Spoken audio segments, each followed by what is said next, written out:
Para dar início às apresentações, agora eu convido ao palco o grande parceiro da organização do evento, Rodrigo Bandeira, do Instituto Cidade Democrática, para falar um pouco sobre o mapeamento do ecossistema de participação social. Rodrigo.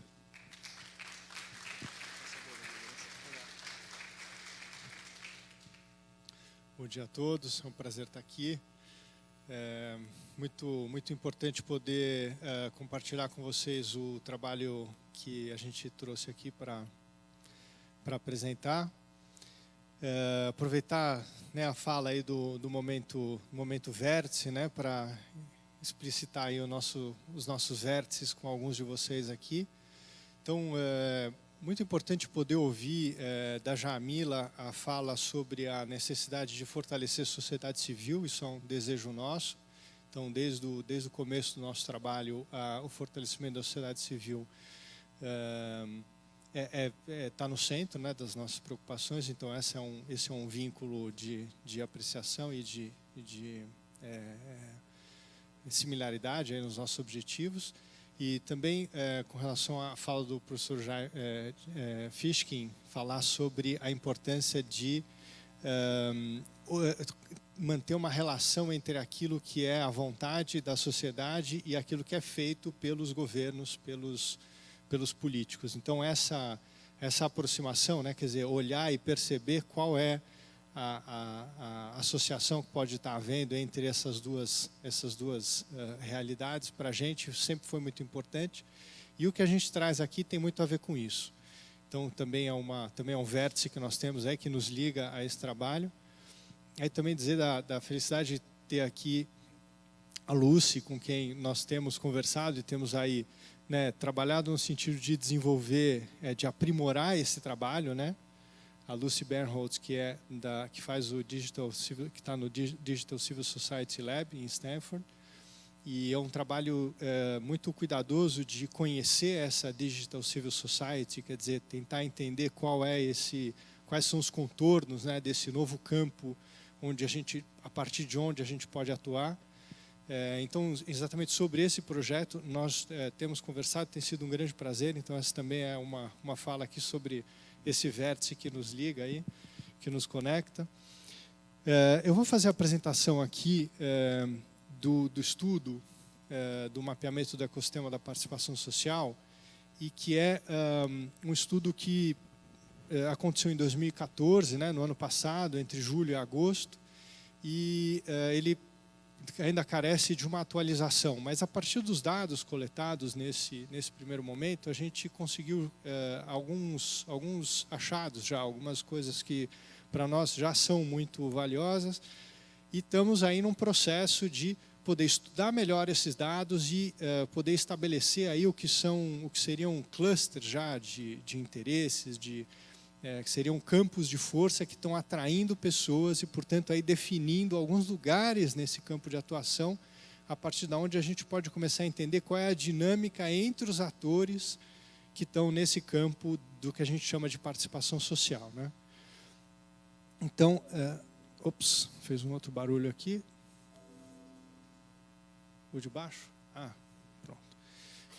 Então, aqui, falando um pouquinho só da qualidade da amostra, rapidamente, foram 390 respostas, né, 390 participantes, foram 94 cidades, elas estão distribuídas dessa forma, então 20 cidades em São Paulo e daí uma cidade aqui em Roraima, tivemos 24 estados, poucos estados não representados, 602 iniciativas foram indicadas pelos 390 respondentes, 602 iniciativas que atuam no campo da participação social no Brasil, de diferentes formas. Essas iniciativas beneficiam diretamente 380 mil pessoas, beneficiaram 380 mil pessoas em 2013 e tiveram um orçamento de 86 milhões de reais. Não sei se dá para ver aqui, a gente tem aqui, né, uma mancha um pouco maior em São Paulo, uma mancha um pouco maior em Brasília, e daí essa distribuição. Então, estão aqui, né, os símbolos aí das cidades que responderam. A gente teve uma participação grande em São Paulo, Distrito Federal, Minas, Rio, Pernambuco, Rio Grande do Sul. né? Então, 75% da amostra quase está aqui nesses 6 estados.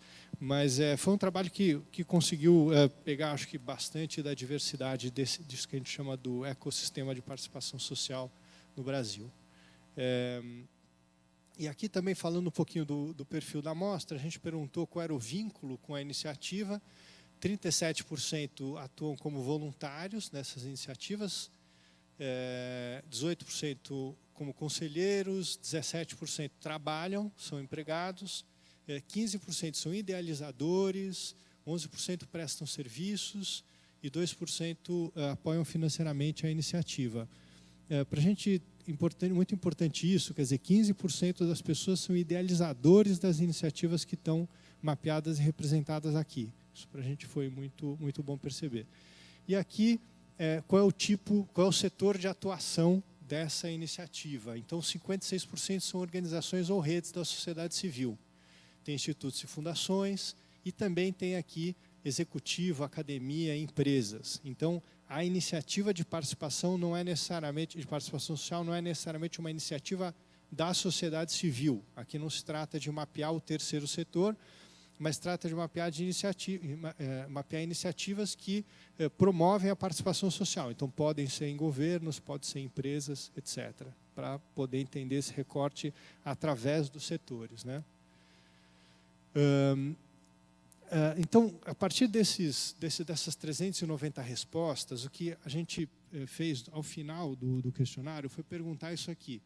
O que, na sua opinião, é necessário para que o ecossistema brasileiro da participação social alcance a escala e o impacto desejados? Essa era uma pergunta aberta. Então, algumas pessoas responderam em uma linha, outras responderam em 2, 3 parágrafos. E aí a análise dessas respostas permitiu a gente desenhar esse grafo, né? Um grafo que relaciona palavras, né? Os verbos, né? Com substantivos que estão menores. Aqui eu vou ler para vocês.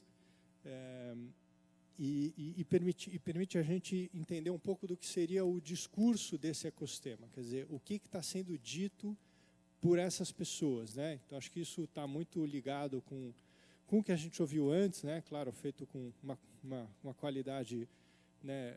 Uma outra qualidade, né? do que esse estudo aqui, que é um estudo ainda muito preliminar, um estudo que ainda requer muito refinamento. Mas, então, o que nós temos aqui são verbos que vão, então, agregar pessoas em torno deles. Por que as pessoas aparecem ligadas a esses verbos? Porque elas escreveram esse verbo nas suas respostas. A gente normatizou um pouco as respostas, quer dizer, alguns verbos são verbos que poderiam ser, então eram verbos semelhantes, a gente acabou usando um só, né? Então isso aconteceu. E esses verbos estão ligados a substantivos aqui embaixo, por exemplo, fomentar participação, fomentar pesquisa, fomentar transparência, gestão, sustentabilidade, voluntariado. Essas palavras apareceram na mesma frase. Então, quando a pessoa disse fomentar, ela estava querendo dizer fomentar essas coisas todas. E aí você tem aqui um triângulo aqui atrás do E. Esse triângulo, na verdade, é uma ponta de uma seta que está ligando fomentar a participação. Aqui você tem engajar pessoas, também tem engajar empresas, engajar servidores. Mas engajar pessoas é aquilo que está mais forte aqui.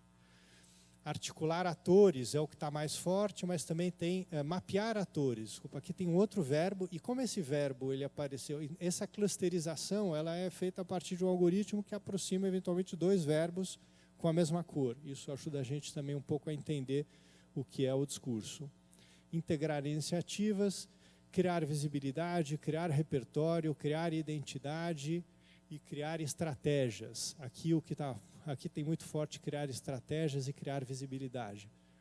Capilarizar ações, fortalecer políticas, mas também fortalecer organizações, que já falei, levantar dados, compartilhar dados, produzir conhecimento, analisar dados. Esse aqui é um campo que tem um discurso, vamos dizer, um pouco mais refinado, ele tem mais verbos substantivos, quer dizer, ele tem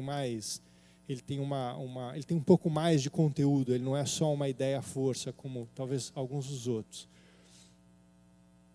E aqui potencializar tecnologia. Depois a gente tem aqui alguns que estão soltos, eles não têm tanta ligação. Esse aqui, o instrumentar educação, também está ligado aqui a fomentar e está ligado a engajar. Tem outro aqui, que estão soltos, não estão ligados a essa teia central.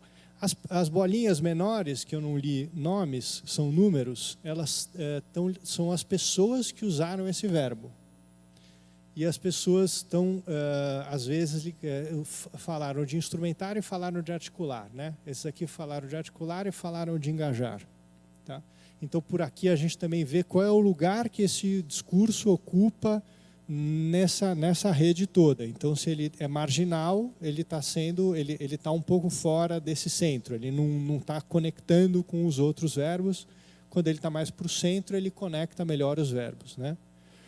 Então, isso aqui nos permite um pouco conhecer, a partir da perspectiva dessas organizações, o que é necessário para que a gente possa fortalecer a participação social.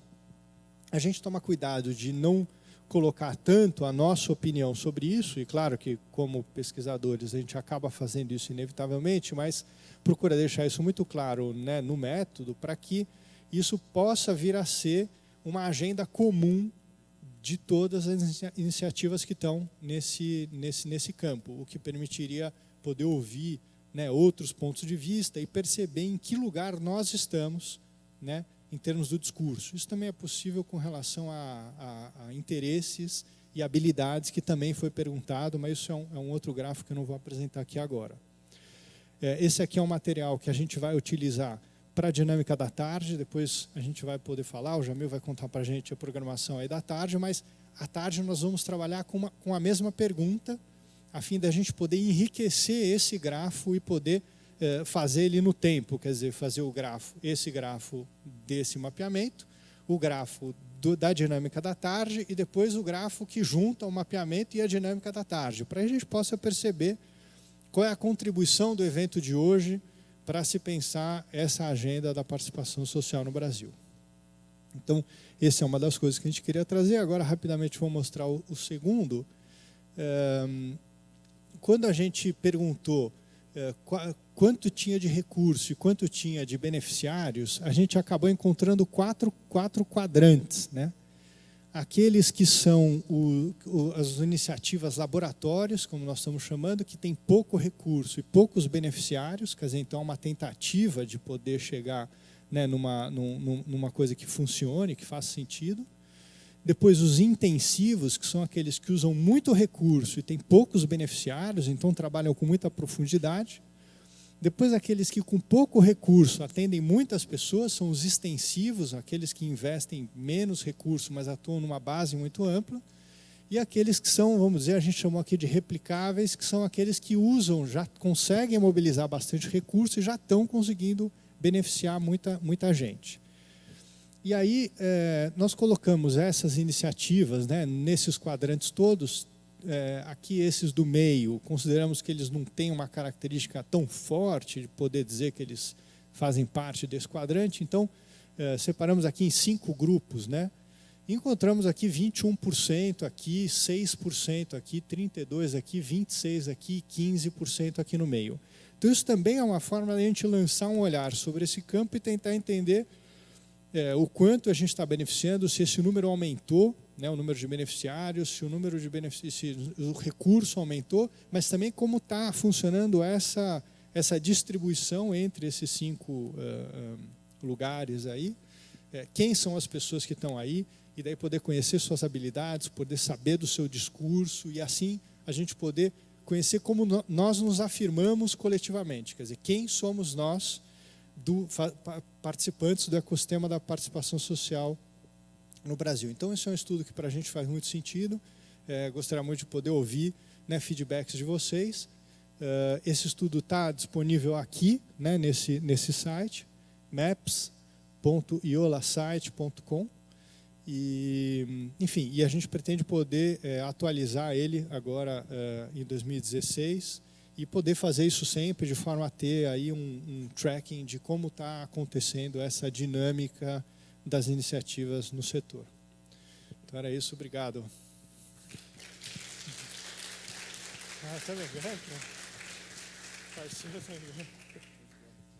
Então, agradecer a palestra do Rodrigo, parceiro nosso na organização do evento, do Cidade Democrática.